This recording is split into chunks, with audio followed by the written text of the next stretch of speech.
Sa isang dramatikong pag-ikot ng mga pangyayari, muling sinusubok ang politikal na kalagayan ng Pilipinas nang maghain ng impeachment complaint laban kay Vice Presidente Sara Duterte ang Kamara ng mga Kinatawan, kasama sa mga akusasyon ang katiwalian at ang mga paratang na nagplano siyang patagilid ang buhay ni Pangulong Ferdinand Marcos Jr.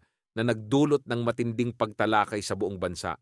Nagdulot ito ng lumalalang pakiramdam ng hindi pagkakasundo at pag-aalala sa mga mamamayan na nagsasabing maaaring magbukas ang bansa sa isa na namang panahon ng kaguluhan na katulad ng People Power Revolution ng 1986 kung saan ang malawakang mga protesta ang nagpatalsik kay Pangulong Ferdinand Marcos Sr.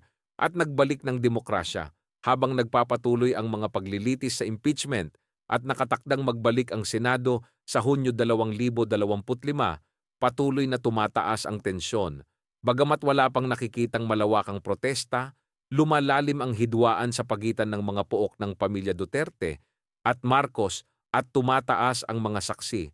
Ang posibilidad ng pagpapatalsik sa Vice Presidente ay maaaring magbago ng politikal na kinabukasan ng Pilipinas.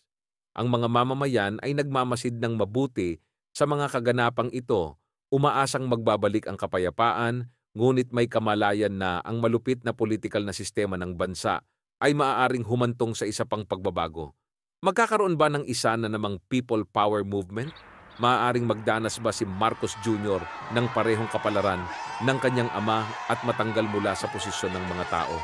Pinaniniwalaan na ang mga relihiyosong grupo tulad ng Iglesia ni Cristo at ang Kingdom of Jesus Christ na kilala sa kanilang malakas na impluwensya sa politika ay maaaring maging mga makapangyarihang organisasyon na mangunguna sa mga demonstrasyon na magtatipon ng libu-libong tao upang makilahok sa laban para sa pagbabago ng politika.